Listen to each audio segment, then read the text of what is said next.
सुप्रभात छात्रों, मैं आपकी हिंदी की अध्यापिका ममता सिंह कक्षा 9वीं से हिंदी लोक भारती द्वारा छठी कविता जो है आपकी हे सखी, जिसके रचनाकार है अमीर खुसरो, को अध्यापन कराने जा रही हूँ। सर्वप्रथम हम यहाँ पे देखेंगे कि जो ये रचनाकार हैं, ठीक है, अमीर खुसरो जी, इनका हम परिचय देखेंगे।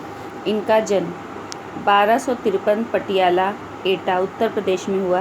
इनकी मृत्यु 1325 में हुई। इनका परिचय अबुल हसन यमुनुद्दीन मोहम्मद खुसरो जन साधारण में अमीर खुसरो के नाम से प्रसिद्ध हैं। वे पहले व्यक्ति थे जिन्होंने हिंदी, हिंदवी और फारसी में एक साथ लिखा है। अमीर खुसरो अपनी पहेलियों और मुकरियों के लिए जाने जाते हैं।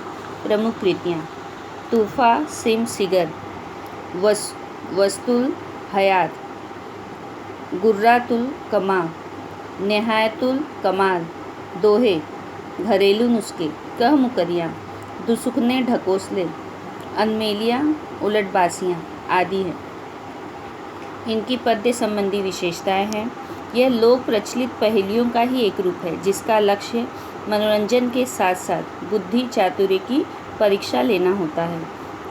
अमीर खुसरो ने मुकरियों के माध्यम से अपनी विशेष शैली में पहेलियाँ उनके उत्तर दिए हैं।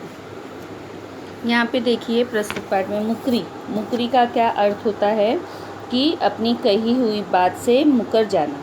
प्रस्तुत कविता में अमीर खुसरो जी ने 9 मुकरियाँ प्रस्तुत की है।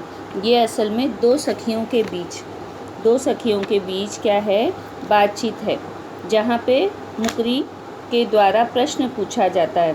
पहली पंक्ति में कही हुई बात से मुकर कर अंत में दूसरा ही अर्थ निकाला गया है। यहाँ पहले पहेलियाँ पूछी गई हैं, अंत में उनके उत्तर भी दिए गए हैं। इन सभी मुकरियों का उत्तर साजन होने का भ्रम होता है, पर नायिका बड़ी चतुराई से उनके उत्तर देती है। इससे पाठक के मन में कुतूहल उत्पन्न होता है। आइए हम यहाँ पे देखेंगे कि किस प्रकार की मुकरियाँ अमीर खुसरो जी ने प्रस्तुत की है। एक बार मैं आप लोगों को पूरा पढ़ के सुना रही हूँ। आप लोगों को ये टेक्स्ट बुक द्वारा मैंने PDF करके भेजा भी है। आप लोग इसमें से पूरा पढ़कर नोटबुक में लिखेंगे। उसके अलावा प्रश्न उत्तर दिया है, वो भी आप लोग को नोटबुक में लिखना है। रात समय वह मेरे आवे, भोर भय वह घर उठी जावे। ये अचरज है सबसे न्यारा, हे सखी साजन ना सखी तारा। वह आवे तब शादी होवे, उस दिन दूजा और न कोई। मीठा लागे वाके बोल, हे सखी साजन ना सकी ढोल। जब मांगूँ तब जल भरी लावे, जब मांगूँ तब जल भरी लावे। मेरे मन की तपन बुझावे, मन का भारी तन का छोटा। हे सखी साजन ना सखी लोटा। बेर बेर सोवत ही जगावे, बेर बेर सोवत ही जगावे। ना जागूँ तो काटे खावे, व्याकुल हुई मैं हक्की बक्की। हे सखी साजन ना सखी मक्खी। अति सुरंग है रंग रंगीलो, अति सुरंग है रंग रंगीलो। गुणवंत बहुत चटकीलो, राम भजन बिन कभी न सोता। क्यों सखी साजन ना सखी तोता। अर्ध निशा वह आए भौन, अर्ध निशा वह आयो भौन। सुंदरता बरने कवि कौन। निरखत ही मन भयो आनंद, निरखत ही मन भयो आनंद। क्यों सखी साजन ना सखी चंद। शोभा सदा बढ़ावन हारा, शोभा सदा बढ़ावन हारा। आँखि से छिन होत न न्यारा। आठ पहर मेरो मनरंजन, आठ पहर मेरो मनरंजन। क्यों सखी साजन ना सखी अंजन। जीवन सब जासो कहे, या वा बिन नेक न धीरज रहे। हरे छिनक में हिय की पीर, हरे छिनक में हिय की पीर। क्यों सखी साजन ना सखी मीर। बिन आए सभी सुख भूले, बिन आए सभी सुख भूले। आए ते अंग अंग सब फूले। सीरा भई लगावत छाती, सीरा भई लगावत छाती। क्यों सखी साजन ना सखी पाती। अब हम एक एक पंक्तियों का अर्थ यहाँ पे देखेंगे। पहली पंक्ति है आपकी, रात समय वह मेरे आवे, रात समय वह मेरे आवे, भोर भय वह घरी उठी जाए। यह अचरज है सबसे न्यारा, हे सखी साजन ना सखी तारा। यहाँ पे देखिए प्रस्तुत पंक्ति में कहा गया है कि अब अर्थ एक एक हम देखते चलेंगे। आवे का अर्थ होता है आना, भोर का अर्थ होता है सुबह या प्रातः काल, जावे का अर्थ होता है जाना, अचरज का अर्थ है आश्चर्य। सखी यहाँ सहेली को संबोधित किया गया है। न्यारा का अर्थ होता है निराला। अब यहाँ पे इस पंक्ति द्वारा देखिए क्या कहा गया है। नायिका अपनी सखी से, सहेली से कहती है कि रात के समय वह मेरे पास आता है, रात समय वह मेरे आवे, रात के समय वह मेरे पास आता है, भोर भय वह घरी उठी जाए, और सुबह होते ही, प्रातःकाल होते ही वह उठकर, भोर भय यानी प्रातःकाल होते ही वह उठकर अपने घर चले जाता है। यह आश्चर्य, यह अचरज है सबसे न्यारा, यह सबसे अलग ढंग का आश्चर्य है। हे सखी, उसकी सखी पूछती है क्या वह साजन है? हे सखी साजन, तो उत्तर क्या देती है? ना सखी। नायिका जवाब देती यहाँ पर नहीं सखी, वो क्या है? तारा। आ रहा है समझ में आप लोगों को? जैसे नायिका अपनी सगी से कहती है कि रात के समय वह मेरे पास आता है और प्रातःकाल उठकर अपने घर चले जाता है। यह सबसे अलग अचरज है, आश्चर्य है। उसकी सखी पूछती है कि क्या वो साजन है? तो जवाब में क्या कहती है? नहीं सखी, वह क्या है? तारा। तारा भी क्या होता है? रात को आसमान में दिखाई देता है, लेकिन जैसे ही प्रातःकाल होता है, सुबह होती है, तो वो क्या होता है? चले जाता है, अदृश्य हो जाता है। तो यहाँ पे सखी कहती है नहीं, वो तारा है। दूसरी पंक्ति देखेंगे। वह आवे तब शादी होए, वह आवे तब शादी होए, उस दिन दूजा और न कोई, मीठे लगे वाके बोल, मीठे लगे वाके बोल, हे सखी साजन ना सखी ढोल। अब यहाँ पहले अर्थ देखेंगे हम। दूजा का अर्थ है दूसरा, कोई का अर्थ है कोई, वाके मतलब उसके। ठीक है, अब यहाँ पे हम देखेंगे इसका अर्थ। वह आवे तब शादी होए, यहाँ पे नायिका अपनी सखी से आगे क्या पूछ रही है कि उसके आने पर शादी होती है, उस दिन दूजा और न कोई, उस दिन किसी अन्य की पूछताछ नहीं होती है, सबसे अधिक महत्व उसी को दिया जाता है। उसके स्वर मीठे लागे वाके बोल, उसके जो स्वर है, उसका जो बोल है वो कैसा है? बहुत ही मीठा लगता है। फिर वहाँ पे सखी पूछती है, नायिका की सखी उससे पूछती है हे सखी साजन, तो उत्तर क्या देती है? नहीं। क्या है वो? ढोल। मीठे बोल किसके लगते हैं? अब शादी के दिन तो अक्सर महत्व दूल्हे का ही होता है, वर का ही होता है, तो वो सोचती है कि मीठे बोल उसके ही होंगे, उसके बगैर तो शादी हो नहीं सकती है। तो यहाँ पे उसे लगता है कि अधिक महत्वपूर्ण शादी वाले दिन कौन हो सकता है? वर हो सकता है, दूल्हा हो सकता है, लेकिन वो बोलती है नहीं, वो कौन है? ढोल। ढोल बजाए बगैर भी शादियाँ नहीं होती है। तो यहाँ पे सखी उसकी कहती है क्या है वो? ढोल है। तीसरी पंक्ति देखेंगे। जब मांगूँ तब जल भरी लावे, जब मांगूँ तब जल भरी लावे, मेरे मन की तपन बुझावे। मन का भारी तन का छोटा, मन का भारी तन का छोटा, हे सखी साजन ना सखी लोटा। अब यहाँ पे पहले हम अर्थ देखेंगे। मांगू का अर्थ है मांगना, जल का अर्थ है पानी, भरी का अर्थ है भरना, तपन का अर्थ हुआ गर्मी या ताप, तन अर्थात शरीर। अब हम इसका अर्थ यहाँ पे देखेंगे।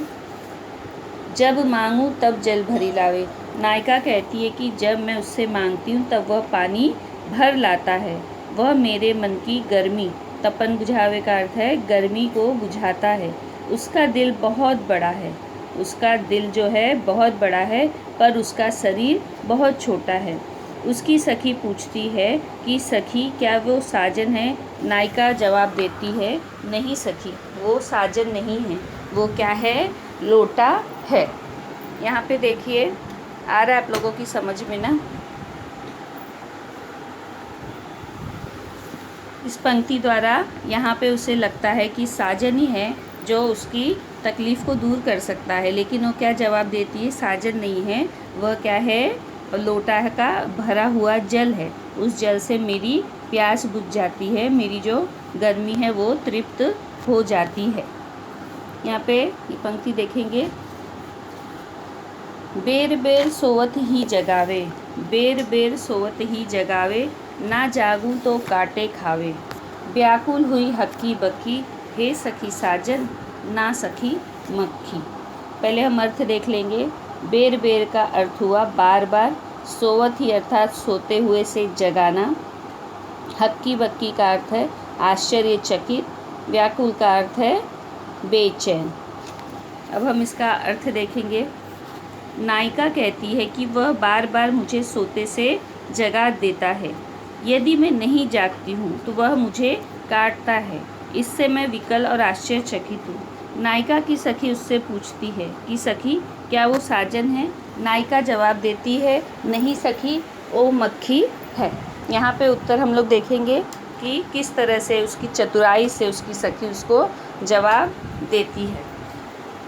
आप लोगों के समझ में आ रहा होगा, आप लोग भी एक बार पढ़कर देखेंगे। मैंने आप लोगों को अर्थ भी उसके बताया जो कठिन शब्द है, और व्याख्या भी बता रही हूँ, और आप लोग को PDF द्वारा ये भेज दूँगी, तो आप लोग अच्छे से एक बार पढ़कर इसे समझ सकते हैं। ठीक है, अगली पंक्ति देखेंगे। अति सुरंग है रंग रंगीलो, अति सुरंग है रंग रंगीलो, है गुणवंत बहुत चटकीलो, राम भजन बिन कभी न सोता, क्यों सखी साजन ना सखी तोता। सुरंग का यहाँ पे अर्थ है सुंदर, रंग रंगीलो यानी ऐसा रंग है जो हमें आकर्षित कर लेता है, गुणवंत का अर्थ है गुणवान, चटकीलो का अर्थ है चमकदार। यहाँ पर देखिए पंक्ति का अर्थ यहाँ पर हम लोग देखेंगे। नायिका कहती है कि उसका रंग बहुत ही सुंदर है, वह रंग रंगीला अर्थात आकर्षित करने वाला है, वह बहुत ही गूढ़ी और गाढ़े चमकदार रंग वाला है, वह बिना राम राम कहे कभी नहीं सोता। उसकी सखी पूछती है क्या वो साजन है? सुनकर वह जवाब देती है नहीं, वह कौन है? तोता है। यहाँ पर उसे लगता है कि पति की सुंदरता का या अपने प्रीतम के सुंदरता का बखान नायिका कर रही होगी, लेकिन वो कहती है नहीं, वह कौन है?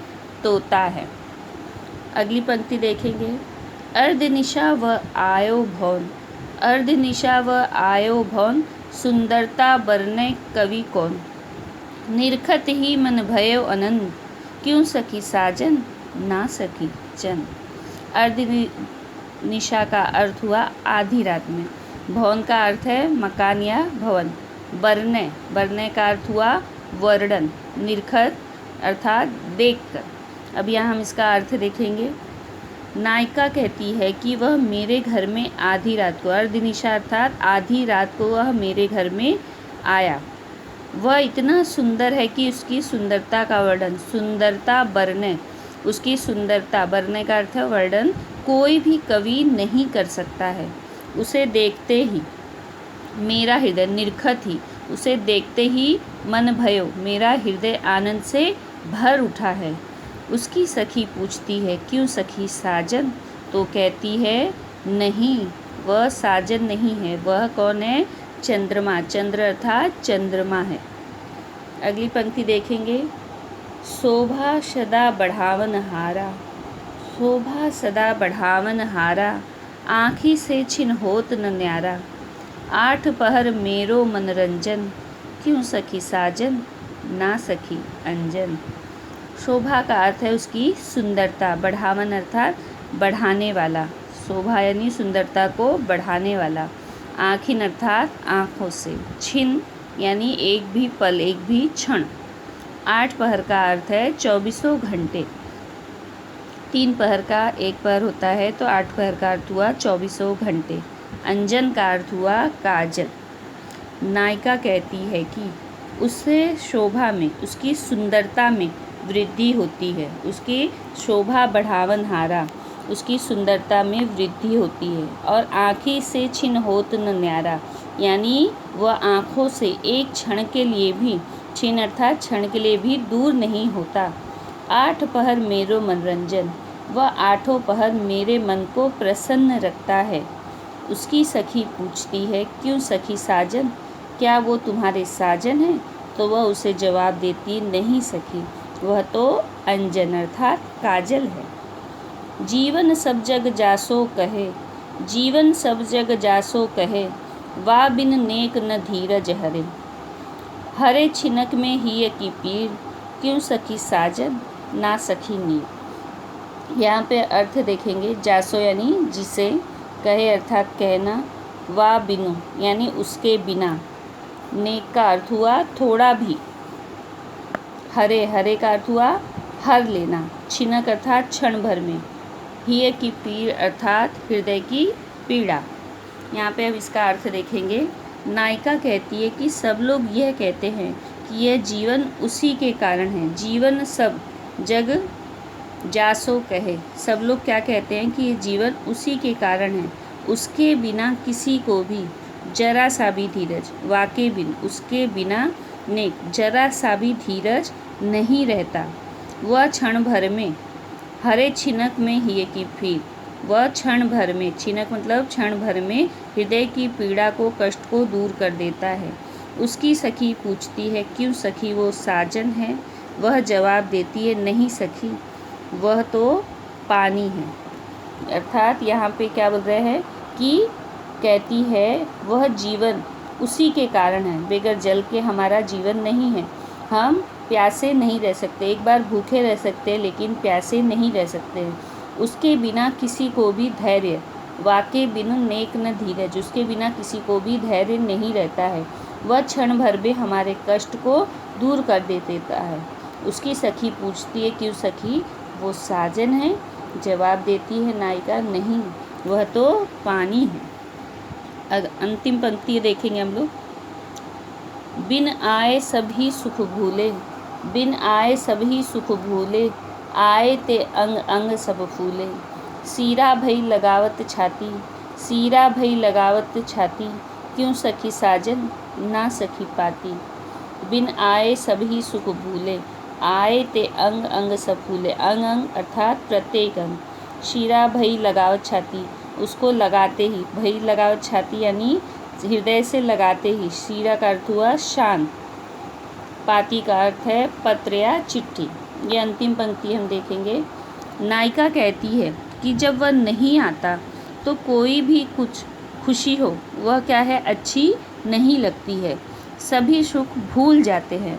जब वह आ जाता है तो शरीर के प्रत्येक अंग पुलकित हो जाते हैं, रोमांचित हो उठते हैं। उसे छाती से लगाने पर हृदय में शीतलता का अनुभव महसूस होती है। उसकी सखी उससे पूछती है, क्यों सखी, क्या वो साजन है? वह जवाब देती है, नहीं सखी, वह तो पत्र अर्थात चिट्ठी है जो उनके साजन की आई हुई है।